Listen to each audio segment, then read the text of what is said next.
Welcome to the first day of our webinar series, Evening for Learning, hosted by Manage Hyderabad. I'm Dr. Ahalya. I'm working as a Manage Fellow, and it's my pleasure to guide you through today's session. So, the theme of this webinar series is Agriculture Extension, an exciting profession for the future.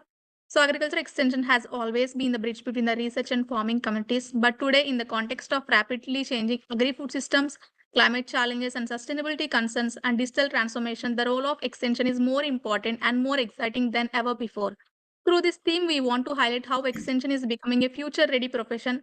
It is no longer limited to traditional advisory services, but has expanded into a multiple career pathways, whether as a researcher, faculty member, consultant, or by working with the international organization.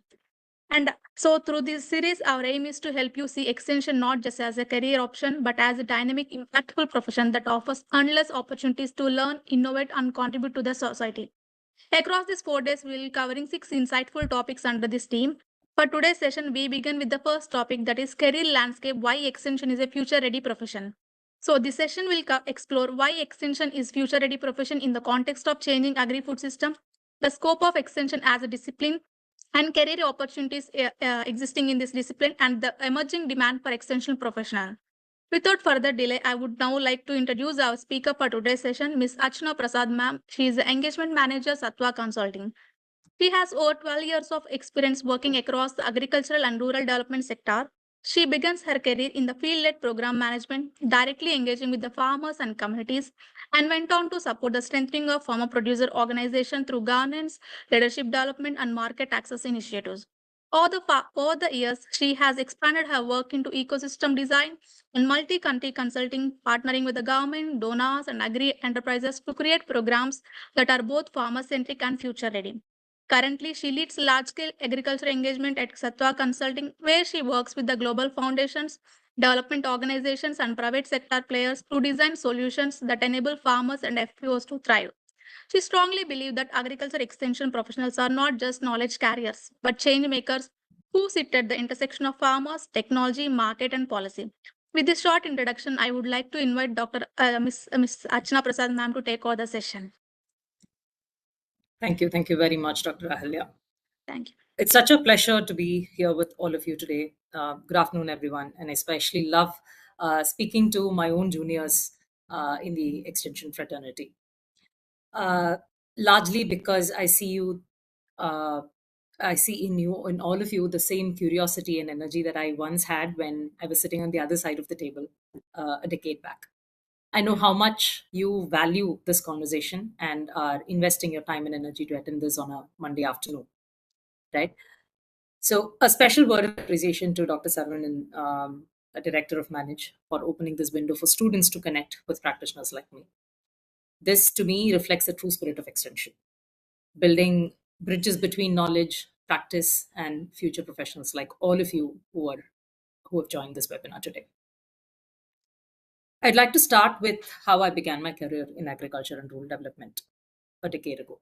I didn't fully realize agriculture extension would shape so much of my professional journey when I started off. From working directly with farmers in villages to building market access to farmer producer organization, and later consulting with donors and institutions globally. Extension has been the consistent thread running through all of it.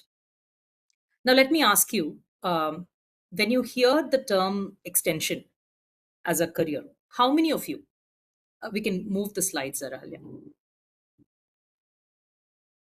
Move through the slides, please. Yeah. Next slide. Yeah. So when you think about extension as a career, how many of you, what is the first thing that sort of comes into your mind? How many of you still think that it's government jobs? Please unmute and talk, or you can probably send it out on chat if there is a provision. Yeah, participants, you can reply in chat box, or also you can directly answer by unmute yourself. Let's try and understand when you hear the word extension as a career, or when you're completing. I'm told that there are undergraduate and postgraduate students here, so I'm trying to understand largely from the undergraduate students here.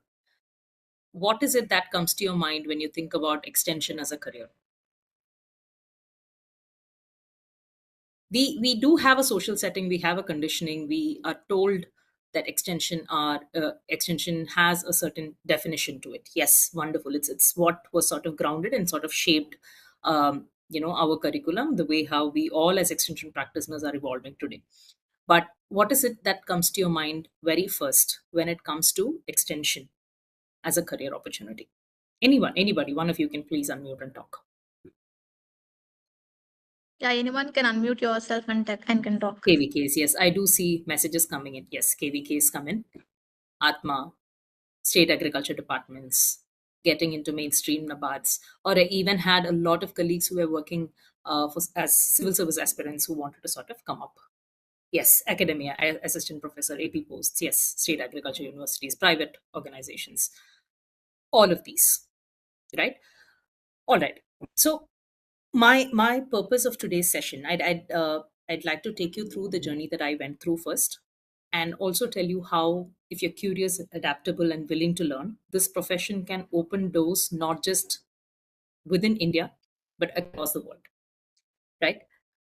At the end of my undergraduate degree, I had multiple options. I had multiple options in the sense I was a BTech in horticulture. There was one course called BTech in horticulture in Tamil Nadu Agriculture University. I was part of that course module. I'd completed my 4-year journey. It was a brilliant 4-year exposure that got on that course. That sort of opened up n number of opportunity for me as a professional who's out into as an undergraduate who's out into the world. I had multiple options. Admissions, I had admissions from the from two UK universities, which was University of Reading and East Anglia, for the International Agriculture Rural Development Program. I had one MBA admission, one of the top B schools in Hyderabad, and I had MSc programs in horticulture, nanotechnology, agribusiness management, and extension. So it is not because that I did not have an opportunity on any other thing that I chose extension, which at that point of time, a lot of people were choosing by default, right? Like, I mean, extension was somewhere perceived as, and what do you say, as a profession to sort of settle down, or an easy way into preparing for civil service. A lot of these perceptions existed while I was in back in college, right? But I chose extension not because I lacked alternatives, but because it resonated with. I wanted to be part of the system's change. So while I had all of these opportunities, I chose extension. I chose to continue with extension, MSc extension, as my immediate next option. Post that, after the post graduation, obvious next steps were academia. I wanted to sort of get into PhD, complete, or the options were very straightforward for me. Okay, I will either look at completing NET, get into a doctoral program, finish that, and then get into academia, AP, the regular stream, or apply for competitive exams, get into NABARD, banks, KVKs, or state departments. All of these were the two options that was in front of me. But then many of my colleagues took these paths and are doing outstanding grassroots work. I have deep respects for everybody. A lot of my colleagues who were placed as agriculture officers, who were placed as extension officers across the country. But for me, there was always this drive to go a little bigger, to explore how extension could actually influence not just farmer trainings, but how does market dynamics work? How are policies shaping up? What are the large scale programs that one can design, and what kind of an impact that can have on the smallholder farmers? So this was something that was constantly a reason why I chose extension, and I also sort of wanted to navigate beyond that. That choice has defined my journey so far, whether it is in the field with farmers, whether while designing programs along with global organizations. My identity has always been that of an extension professional. So when I say extension is not just relevant but future ready, I don't say it as theory. I say it from lived experience. But having said that, I also know that there is a lot more of a skilling that I had to go through. I'm still continuing to go through, uh, because I did not have the right kind of exposure, right kind of mentorship at the right point of time in my life. So I had to learn the hard way. The reason why, when I received a message from Dr. Sarvanan, I sort of responded is because if this session, at least one of you, one of the undergraduate or postgraduate students, are able to take away something from the session and figure out a career and then sort of map that roadmap for you, map that career path for yourself, then I'll be more grateful. So the reason why I signed up for this Saravanan sir is largely because I wanted to definitely make sure that there is at least the kind of mentorship that I did not receive at that point of time is definitely made available to a lot many people, right? So let's move on to the next slide. Now, while I was talking about this, we'll move to the next slide, please. Yeah, while we thought about upskilling, we spoke about what exactly are the skill set that are required, or what makes me employable, what makes me future ready as an extension professional. The very first thing that we need to understand is we have to understand agriculture and food system in its whole, right?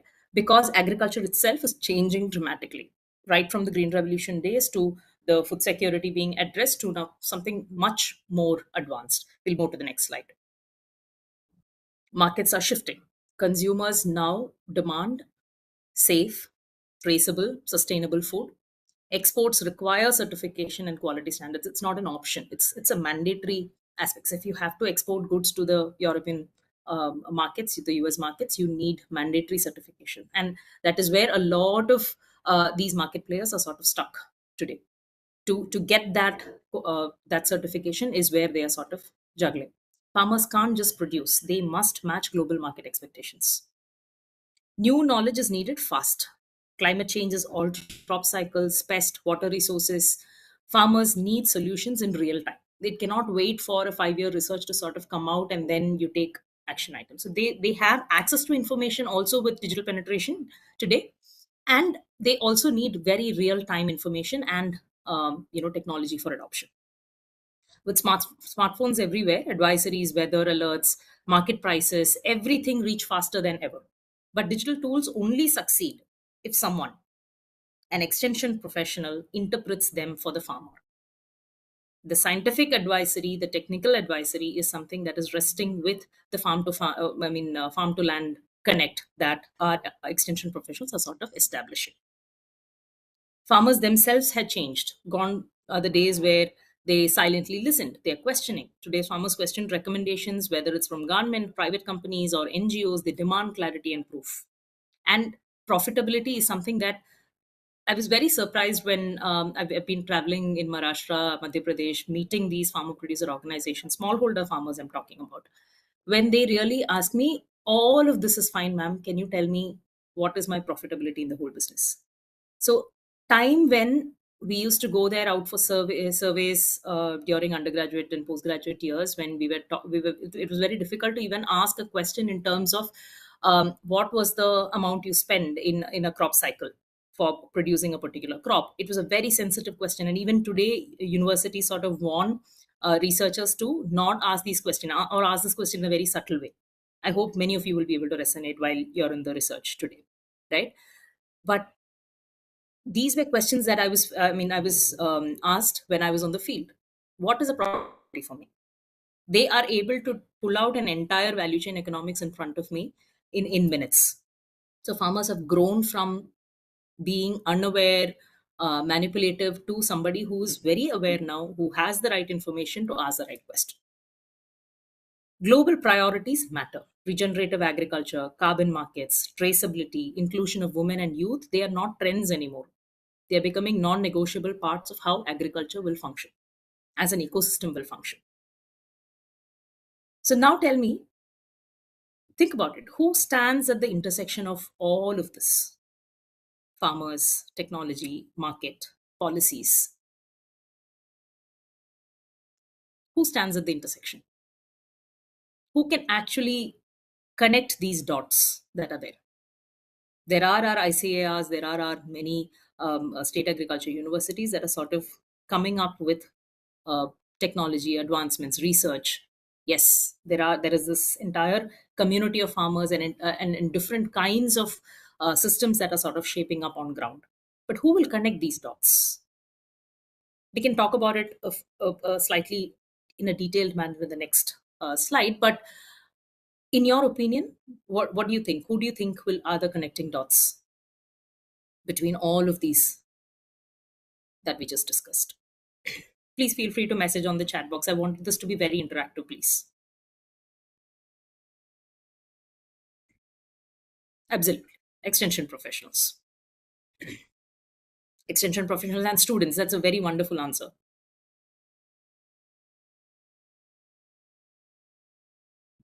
That's the power of extension. When we adapt to change, it's not just transferring technology, it's about helping farmers thrive in a rapidly transforming world. Look at Sahyadri farms in Maharashtra. If you've heard of Sahyadri farms in Maharashtra, how many of you have heard of Sahyadri farms in Maharashtra? Have you heard of Sahyadri farms? Have you heard of Nimad Fresh? Have you heard of any of these FPOs? These are farmer producer organization. It began with one professional using basic skills of organizing, advising, building systems, which are basically what? Extension skills. What we are taught in our 2-year extension course is what he had applied. It began with just one professional using extension skills. Today, it is a 1,200 plus crore enterprise, a role model for almost 1,000 FPOs, that are inching towards scale. There are some 40,000 FPOs that are registered in the country, and out of them, handful of them say, I would say, uh, we can have a different conversation in terms of the whole FPO landscape and all of that, because that's the crux of where I'm working and what I'm working on. But having said that, what is the larger challenge that I'm observing from the FPO perspective is the kind of information that they're having today and what to do with that information, right? Like they don't know what next, and if they know what next, how to go about it, all of these aspects. So the whole connecting dots aspect that I was talking about, whether it's technology, farmers, markets, policies, uh, packages that are available, bringing in active players, all of these aspects today is somebody we need an extension mind to sort of maneuver all of these in favor to the smallholder farmers or farmer producer organizations or farmer aggregations, any, let it be it an FP or any form of a farmer producer organization today, right? It's the extension mindset that builds the farmer trust, connects them to the market, and create very resilient systems. Sorry, I am not keeping full track of the messages. I hope. Let me just take a quick look. Yes. So Sahyadri Farms exports grapes exports. They're not just doing grape export. Please, if you've not already read through the case study of Sahyadri, please go through the. It's very commonly available. NABARD has a case study. Multiple case studies are there on Sahyadri. Very recently, they have had a program that is launched with Dehat. So please read about Sahyadri's growth, the way how a producer organization has sort of scaled and diversified their value chains, and how they're sort of a global player today, right? It's a very interesting and inspiring story. We can go to the next slide, please.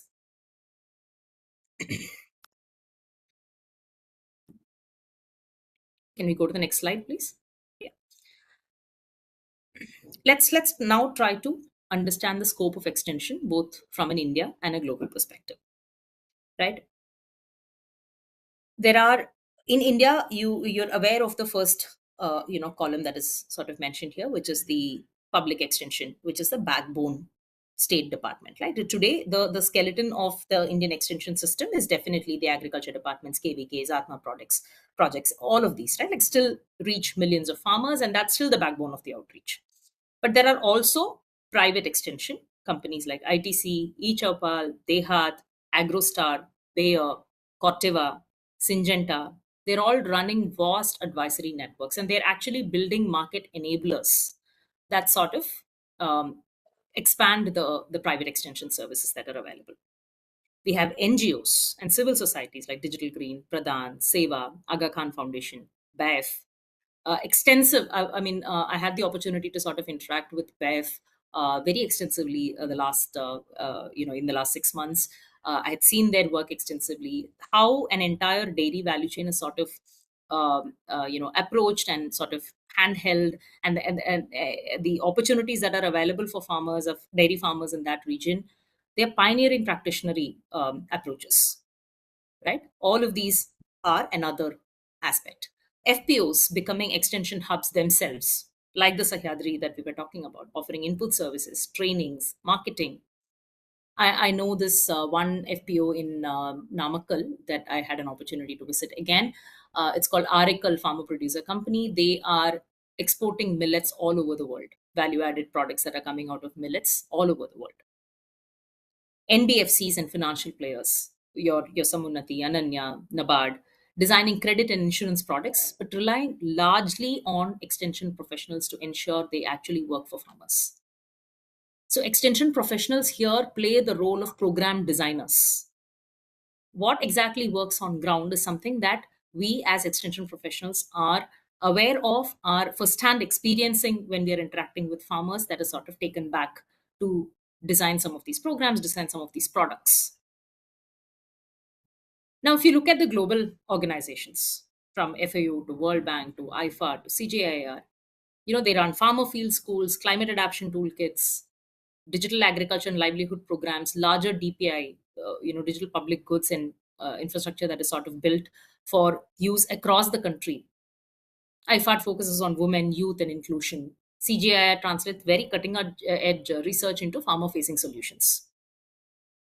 Right? All of these are opportunities that are available for extension players.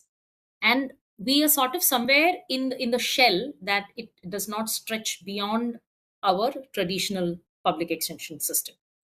We sort of want to get into that traditional level. So once you sort of think what can be beyond this, yes, this is a brilliant path, but what more? Or once you pick up this path, how much more can I expand, is a question that I want all of you to sort of constantly ask. And here I want to share some experience, right? Like colleagues trained in extension are today advising African governments on digital farmer outreach. I've myself worked on women inclusion toolkits that were developed across 7 geographies globally. And this is one for one of the top agribusiness organization. And I've also been part of program management unit for a global foundation, managing agriculture programs across India. So the opportunity that is available for an extension professional is definitely beyond what we think as traditional roles, where extension knowledge helped us to shape strategies, hold programs accountable, like designing the entire MLE structure. All of these are possible because we are firsthand having the experiences of what the farmer needs, what the smallholder farmer needs, what works in the grassroots. That is why I say your skills as extension professionals are globally portable. You may start in your district, but the world is open to you. Yeah, we can go to the next slide. Rahalya, can we go to the next slide? Now, I know that this is the segment that all of you are sort of waiting for also. I'd spend a little bit more time here. We can look at what are the career opportunities that are available for extension professionals, but we'll also talk about what kind of competencies are required. What we learn in the 2-year MSc Agriculture Extension program in the state agriculture universities is one aspect of it. But how much more do we deepen our understanding, broaden our understanding, both vertically and horizontally, I'm talking about, is where we have to work on ourselves. We have to keep ourselves aware of. And for me, I learned it the very hard way because I did not have the right kind of exposure at that point of time. We can move to the next slide. Beyond government roles, landscape is huge. NGOs and development sector, like what I had mentioned to you earlier, Pradhan, Digital Green, Seva, Aga Khan, CARE, BAFE, all of these are extension is about building community institutions. You will be building institutions that will actually make grassroots level changes if you're choosing that as one of the path. The other is what I always talk about in one of my current crux of what I'm working on, which is the farmer producer organization. Roles include business planning, output marketing, farmer training,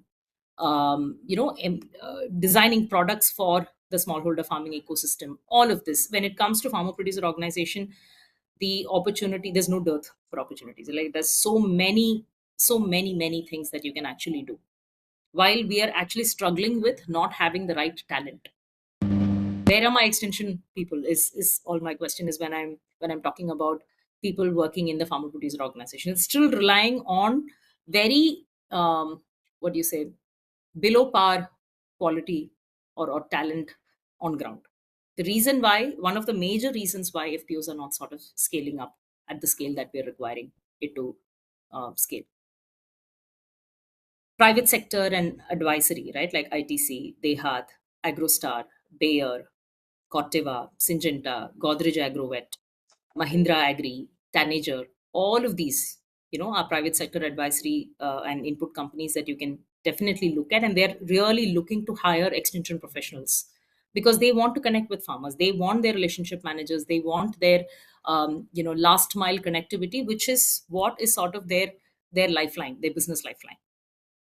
How important is this role for a Ninja Cart or for sector company who's a market enabler, or people who are actually procuring from, or having a, what do you say, distributor dealership with farmer producer organizations, or any farmer aggregations for that matter, smallholder farmers for that matter. I hope I'm making sense. I'll take a pause here. Are you all with me on this? Are you able to relate to what I'm talking about, or is it just going over the head?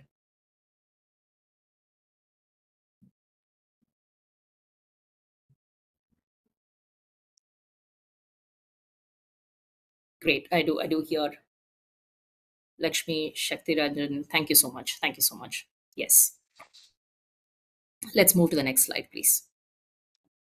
Now, beyond the traditional, beyond the government roles, and the pathways that we had discussed now, there are also emerging areas. Now, these emerging areas are something like a digital platform. Here, I would like to take a pause. I had this one company that I used to work with, which is an entity where it's a tech company that is sort of designing and developing an entire tech platform, farmer applications for smallholder farmers to access their inputs and carry out their transactions on a daily basis, right? So this company hired me to largely give them inputs on um, the last mile connectivity. How does the how can we build the product, what kind of outreach mechanism should we do, what kind of go to market strategy we should build, all of these aspects, right? So I was part of the program management team, and largely what I was doing is looking at the user interface of some of these applications and say that this might work or this might not work. There are roles that product management teams require advices from extension professionals who have the first mile connectivity. So there are enough number of digital agriculture platforms that are using AI applications and data dashboards today that is relying on extension talent. Climate smart and regenerative farming as a practice. So, extension here is about teaching new practices, linking them to carbon markets, constantly being aware of what are the opportunities that farmers can leverage on to for increasing their income, to make sure that their soil health is maintained, make sure that they have the right resources available, so that the produce that are produced are sort of sustainable and marketable and exportable to an extent. Gender and youth facing focus programs are helping women, farmers, and agripreneurs gain equal access. This is not a trend anymore. This is not a good to have aspect anymore, because global foundations, there are organizations at a world level that are sort of focusing and emphasizing on bringing in equal rights. Global consulting and policy roles, when you have an extension background, it is invaluable to design large scale programs. And one of the things that I have found easy to navigate is because I was able to connect the dots with the extension background. That sort of helped me design some of these programs, or even sitting in the room where where brilliant minds are sort of putting together an entire design thinking, a problem solving framework. We need one person to come from the grassroots, and that can be you, the extension professional. We can move to the next slide, please. What are the competencies we need now? We definitely need specific competencies that may not be really taught in our 2-year journey. There are a lot more things that we need to sort of additionally upskill on. What are these competencies? Success in agriculture extension requires a blend of technical knowledge and both interpersonal skills, which is a known fact for all of us. Interpersonal skills, communication skills, speaking the local language, connecting with the farmers is something that we have been taught from day one, or even the last, in your agriculture extension course in undergraduation onwards. Communication is one of the major chapters under extension. The key competencies include effective communication, problem solving, adaptability to new technologies, methodologies, all of that. Now, these are basic skills. Now, additionally, understanding the socio-economic aspects of agriculture is vital. I can't emphasize enough on this. If we have not been paying attention to our economics module, please go back, revise your concepts, understand how the world works, pay attention to GDP, GVP, inflation, food security indices, trade flows.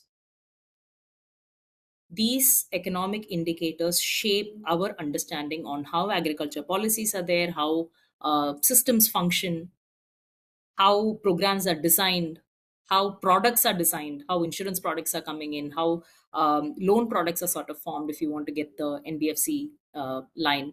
It is very, very, very, very critical to pay attention to that economics chapter, economics module coursework that you have to do. Go back to interacting with your economics teacher or professor.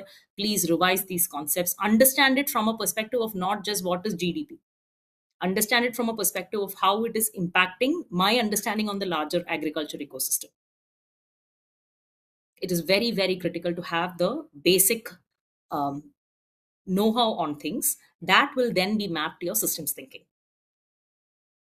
That will sort of help us connect the dots about why farmers behave in certain way to technology, markets, policies, products, all of that.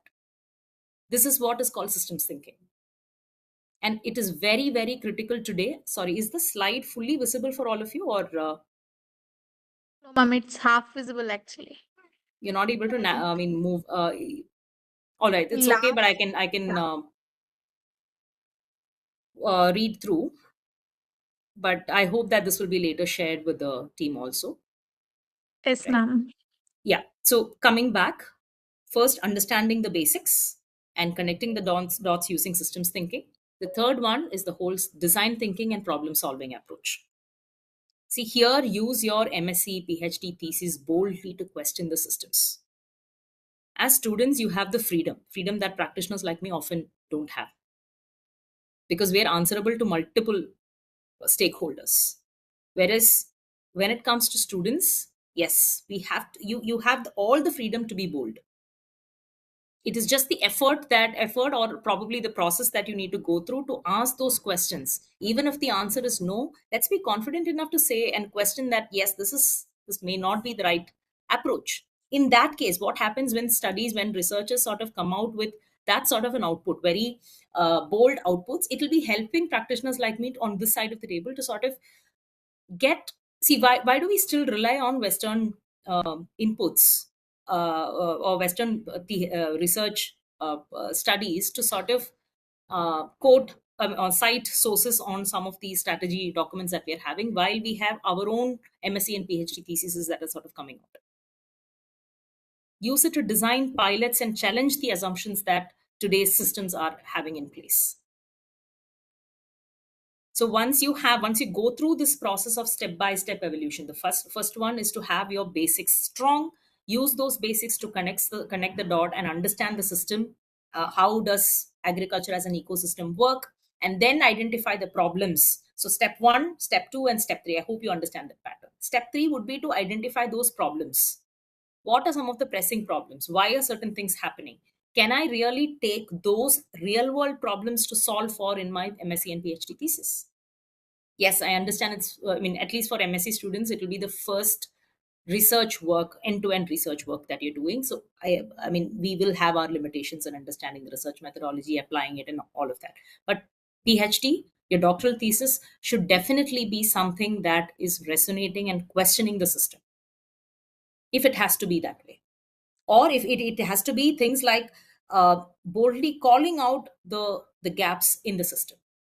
what has worked, what has not worked, and whatever has not worked, can we come up with pilots and assumptions of certain aspects that can be tested and tried. That is when you are actually building something for the ecosystem to sort of absorb and evolve. Otherwise, it's like, I have my degree, I need a job, and it's ending there, right?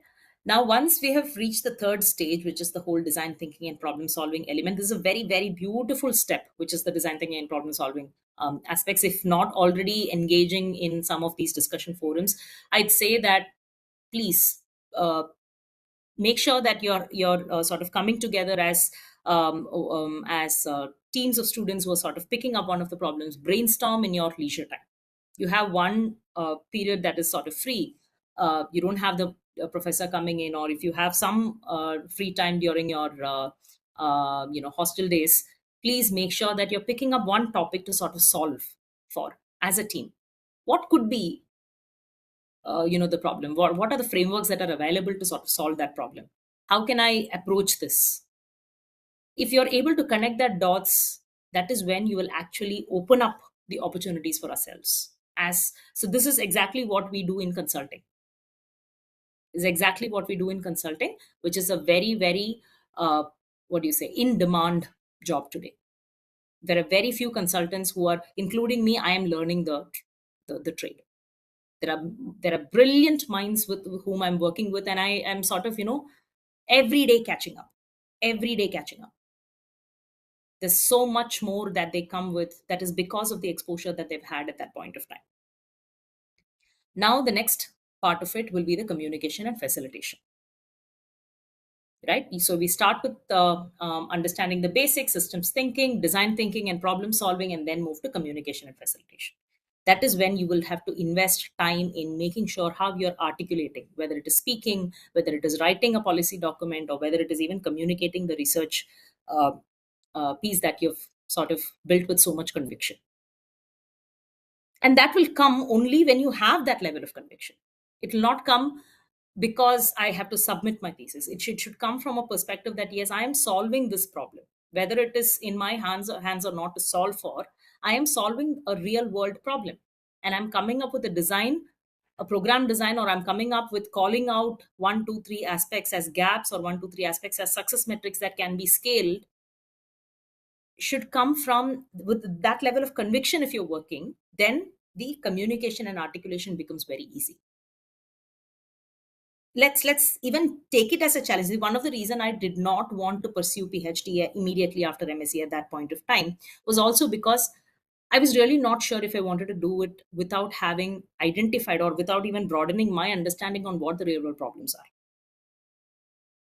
When I'm doing a PhD thesis, I'm definitely going to pick up a problem statement that I want to solve for, right? If not have a solution to it, if I can at least call out those gaps that can be used by the ecosystem tomorrow, my thesis should not end up in the library.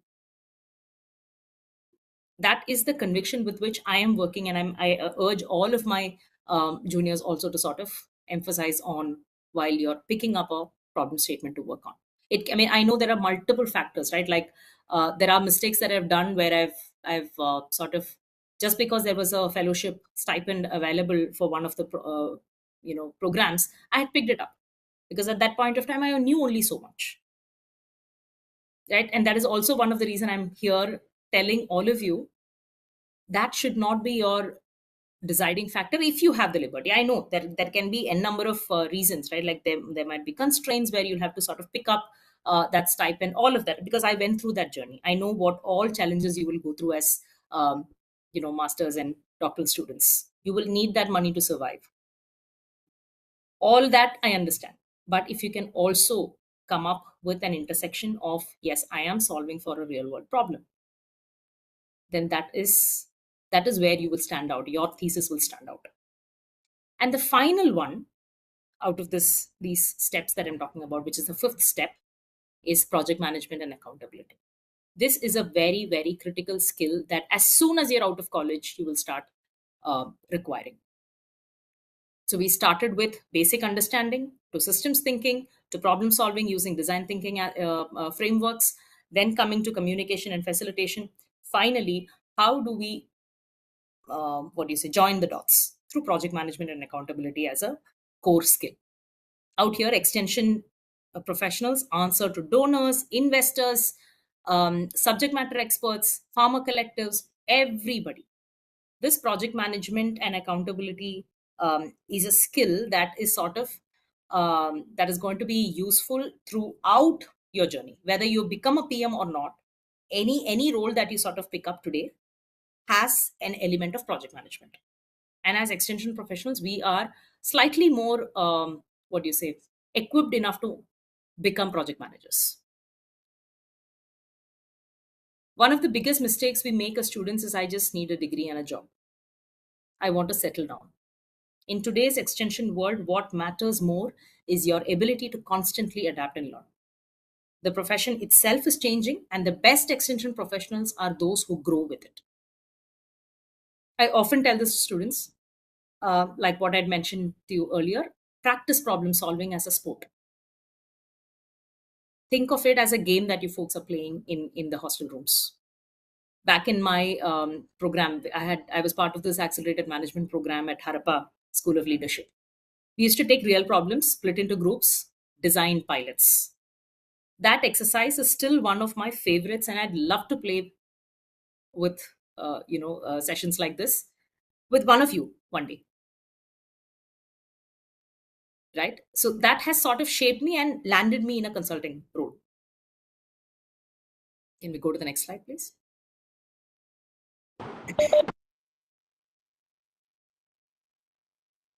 Finally, agriculture extension is not a backup option. Right? It is the heart of and future of agriculture. Every time a farmer adopts a climate smart practice, every time a new digital tool reaches rural areas, every time an FPO connects farmers to new markets, it's because someone played the role of an extension professional. Please read that and imbibe it in your head. Extension professional's role is very, very critical. It is not something that someone else has cooked up a soup and you just deliver. No, we need to comprehend what is being delivered. We need to question, we need to go back and tell them that these are certain things that will not work on ground. So you'll have to rethink. Let me involve and help you design this together. That someone could be you, because that someone is me. As you think about your careers, don't limit yourselves to the old boundaries. Explore internships, take on projects with NGOs, apply to fellowships. There are global fellowships that are available. Saranand sir will be able to help you with multiple options. Apply to startups. Go through that churn, go through that journey of interacting with founders and co-founders. The opportunities are vast if you want to move forward.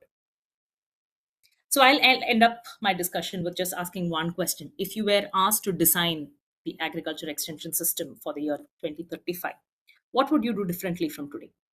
And I'm sort of open. My email box is sort of open for all of you to sort of drop in some of your ideas. We can definitely have a one-on-one session to discuss this further.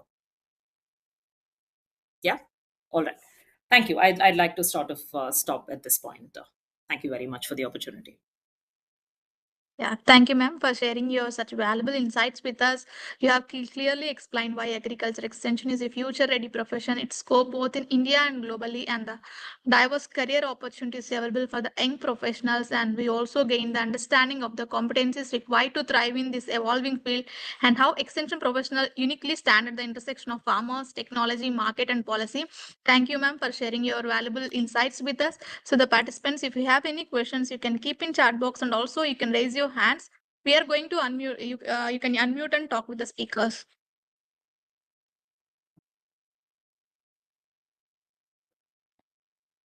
Someone has raised the hand, I guess.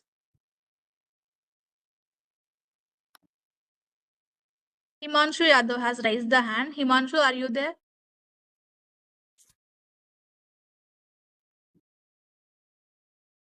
Himanshu Yadav?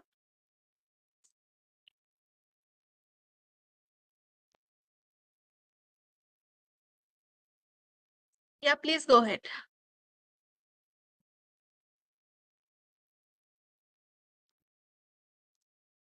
Hello, Himanshu. I think he's not speaking. Okay.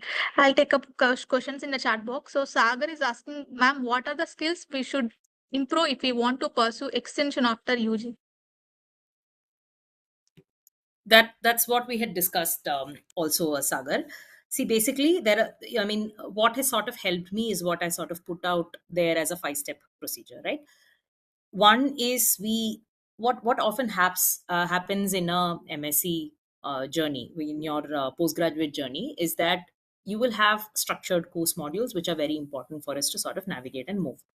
But if you're a undergraduate student, I'm assuming you're an undergraduate student, and that's where the question is coming from. Keep your options open. Don't get into extension just because I am asking you to, or just because this presentation was interesting, or just because you had a conversation with somebody and you thought that it's going to really open up opportunities for you. I'd say invest time and energy. Today you have AI, you have modules like Perplexity and ChatGPT that will sort of uh, help you do this why questioning for yourself, right? Why do I have to be an extension professional? What is in it for me? What kind of job roles will I be able to attract? Right, all of these are prompts that you can use and play around with these AI tools. Ask these questions. So set aside some time to invest in yourself. Ask these questions to these AI tools. You will start treating them as, what do you say, an interactive module to understand and have a conversation with. So then, or when you do this sort of an exercise, it is, you're not waiting for any external party to come and tell you that, okay, these are the set of skills that you require. Once you sort of already understand, okay, this is what my this is the these are the areas where I have to broaden my understanding on. I need to understand the basic concepts of how the world economics work and agriculture economics work. And when I have that larger understanding, that is sort of helping me shape the whole system thinking in my mind. And once I have the system thinking in mind, I'm able to easily spot gaps, or spot what has been the successes that some of these models have had. There is, see, say for example, today we have the Anand model, which is still, after how many years, is still being spoken about. It's such a successful model. What from that model can be inspired and adapted to the FPOs is a question that you should have in mind immediately. So for you to have these questions in mind, you have to read, you have to be constantly in touch with the ecosystem, ask these questions, research yourself, to sort of arrive at some of the answers yourself. Then identify the network, brainstorm with them. That is where I'm talking about design thinking and problem solving as cohorts, as groups, for which the college ecosystem is the best place where you can have and interact with professors, interact with peer students who are thinking along the same lines, problem solve. And then you try to publish papers, and your what do you say, the need should not come from, I should publish so many papers before I get into my PhD admission. Your thing should come from, okay, what are the aspects that I'm addressing, and are they relevant to the current world context that people can use, practitioners can use. So keep your eyes and ears open. If you're a UG student, if you're a PG student, you would have already, at least 50% of it you would have traveled already. That's where it goes. I hope I answered your question, Suraj. Yes, ma'am. Then, yeah. Tirumalai Nambi has raised the hand. Yes, ma'am. Yes, ma'am.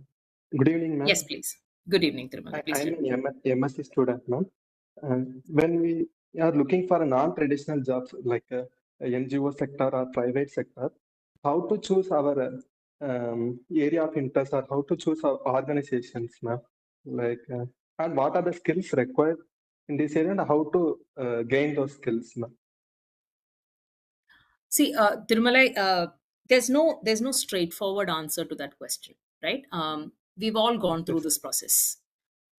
The only thing is, ask the right questions before you jump into, okay, I got my first offer letter, let me land up on that, right? So that is where your internships, your fellowship programs will work.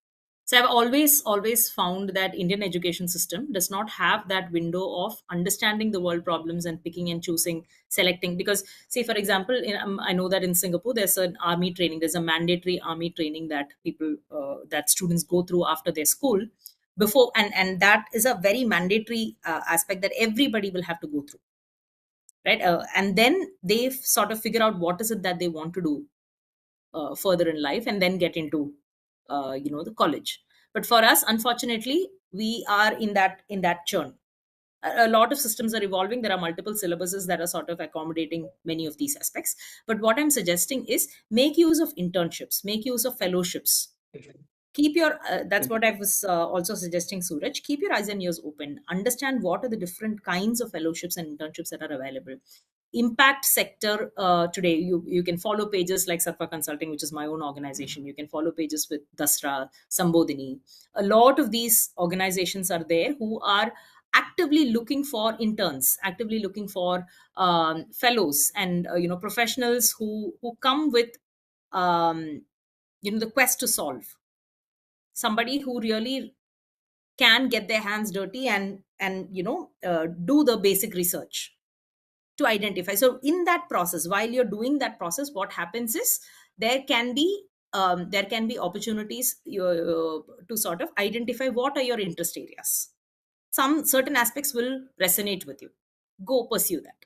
They will, and I don't say that every problem that you pick will be interesting to solve for. No, there will be times when you have to do it because you've signed up for it, but that process will teach you something. And by the end of it, you will also be able to map to that larger question of why did I start this journey, what is it that I'm gaining from it, what are the skills that I got from this. So everything I would also like to sort of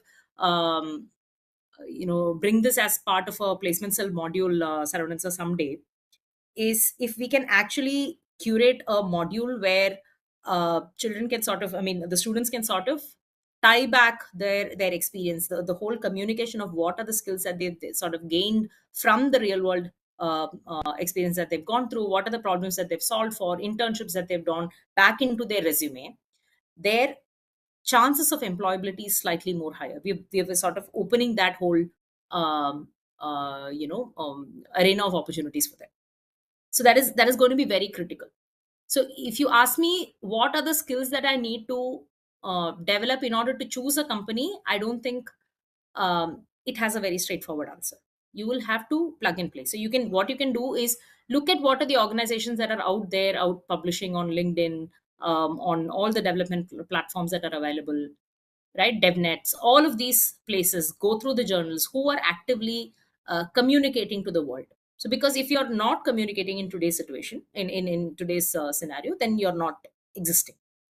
Right? You have to communicate. Any player for that matter, if you open LinkedIn, if you start looking at following some of these pages, you will understand what is happening currently, the trend. So then you'll understand that a Pradhan versus any other FPO or the names I'm just pulling out here. I'm not calling out that this is best or worse. That's not what I meant. There are players who are doing very meaningful, very focused jobs. Like, for example, CIKs is an organization which is into traditional paddy conservation. And if that problem statement resonates with you, I strongly urge that you write to them, write to the people. The contacts are already on the website. Ask them that I'd like to explore an internship opportunity with you to understand what is it that you folks are doing. And, if there is a potential opportunity for me to scale this. If you can write to Pradhan has its own fellowship programs that are running, right? So the opportunities are there. People are also communicating, just that we have closed our eyes. We have to open our eyes. That's the only skill that you need to sort of learn at this point. Yes, ma'am. Thank you, ma'am. Actually, I'm doing that, ma'am. Through LinkedIn, I'm connecting with the professionals and I am applying for internship. Instead of going Wonderful, for jobs, wonderful. I'm applying for internship. Wonderful. Thank you so much. Yeah. Shakti Ranjan Das is asking, what should be the role of the extension professional for transforming agri-food system? As we are in agriculture 5.0, where digital agriculture like AI, IoT is going to play a vital role for shaping dynamic agri-food system, and mostly how as extension professional will play a key role for attracting rural youth in agriculture for a better income.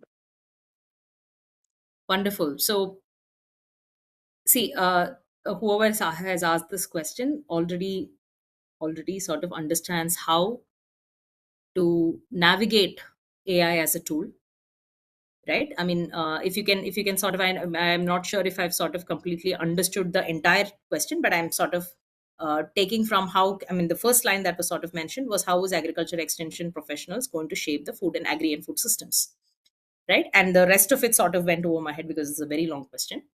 Let me answer this, right? So extension professionals are somebody who are going to be a bridge between multiple platforms or multiple systems that are existing today. So we are the connecting dots. So position ourselves like that. Now, if we are the connecting dots, and if we are playing the role of a program manager, we need to understand how everything works, how everybody works, how each stakeholder works, so that the end beneficiary, and beneficiary is no more the term, but what I'm saying is the smallholder farmers of the country or the global south, what are some of the aspects that we need to solve for them? Are we solving for them?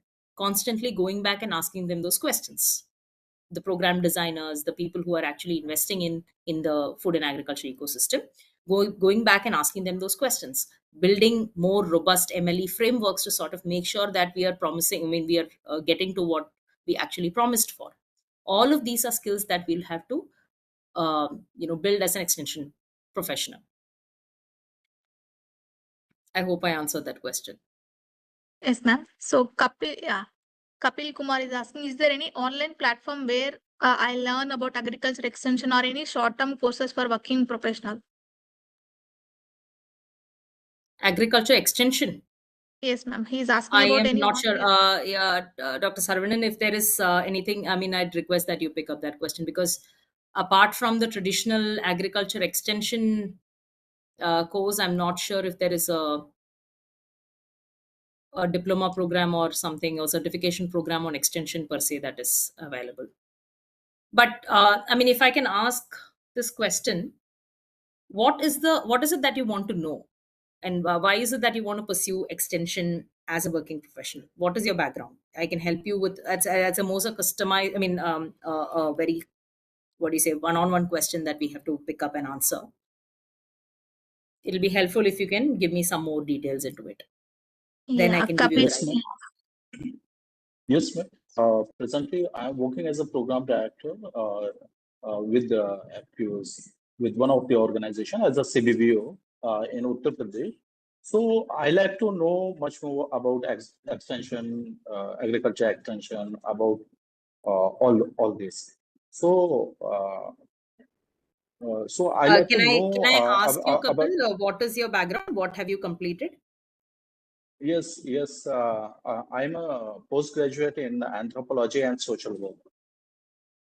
I think if you are a postgraduate in anthropology and social work, you have um, enough information and skills on sort of working in the domain that you're working on, right? See, what can be an additional set of skills that you can sort of pursue is probably the problem solving frameworks that are available, the program design frameworks that are available, which are all commonly available in Coursera, Udemy, or Upgrad. All of these platforms are having these modules where you can upskill yourself. You don't have to dedicatedly get into an extension program to sort of get that, right? See, what we learn as so this the idea of this session is for largely focused on students who are pursuing undergraduate and postgraduate extension. What are the opportunities for them? So if you are a professional who's already out there working and you're looking at specific set of extension skills, then what I suggest is, see, if you're really keen about learning about extension, the syllabus is already available online. You can just download and see what are some of the modules that you can look at, what are historic extension systems that has existed, frameworks in India. All of that is available. But to directly apply some of these problems, I think there are many frameworks that are available. I can share a few. You can ping me on LinkedIn also. I can share a few resources with you that will sort of help you upskill yourself and help you in the real world, actually. Okay, thank you. Thank you. Yes, ma'am. And a few students they're asking, can you please suggest any fellowships? I mean, I would not recommend any fellowships here, because I myself will not be fully updated on what are the fellowships that are available and what would be the best suited for you. What I'm suggesting is, please keep a lookout for fellowship programs on LinkedIn, and all these fellowship platforms that are available. Please subscribe to many of these, and then I can share a list with Rahalya later, which she can share it with all of you folks. Please keep a lookout and whatever is a problem statement that is most resonating with you, please sign up for it. Let it not be that one person has told about this fellowship, hence I'm jumping into it. So all what I'm requesting and urging all of you is that, please, when you're taking a decision about choosing a career path, when you're choosing a problem to solve for, let it come from the conviction of I want to solve this, rather than I need to solve this to earn, or I need to solve this for anything else. This is I just need to finish my course modules or anything, or I'm jumping into the fellowship because I did not have any other options, or I did not explore any other options. Fellowship may not be the right way for you. Sometimes internships work, sometimes fellowships work, right? So see what works for you. Keep your eyes and ears open. I'll send you some platforms where you can have access to updates from different programs and organizations. Whichever is resonating with you the best, please choose. Thank you, ma'am. So it's already 5 o'clock. We need to conclude the session. Yeah, thank you, participants, for all your questions. Since we are short of time, we cannot take all the questions. Still, if you have any questions, you can contact the speaker. The speaker details are shared in the chat box. And also, if you want to watch this webinar again, the YouTube link also given in the chat box, you can rewatch it. And also, along with this, if you want to know various career opportunities, and you can also register for the upcoming webinars to receive interesting updates and programs connected by Manage. Stay tuned to our social media handles, and do not forget to follow us on social media. And before concluding the session, I would like to thank our speaker, Archana Prasad ma'am, for sharing your valuable insight. Your session will be really helpful for all of us. And also thank you so much for patiently answering all the questions. I would like to thank Director Dr. Sarananda sir also for organizing this webinar. And thank you to all the participants for your active engagement. Do not forget to register for the upcoming webinar. The link is shared in the group. And also see you tomorrow with another topic. Thank you, ma'am. Thank you very much. Thank you very much, Dr. Saran. Thank you. Okay, Madam Archana, it is nice to listen to you. Thank you. Thank you very much.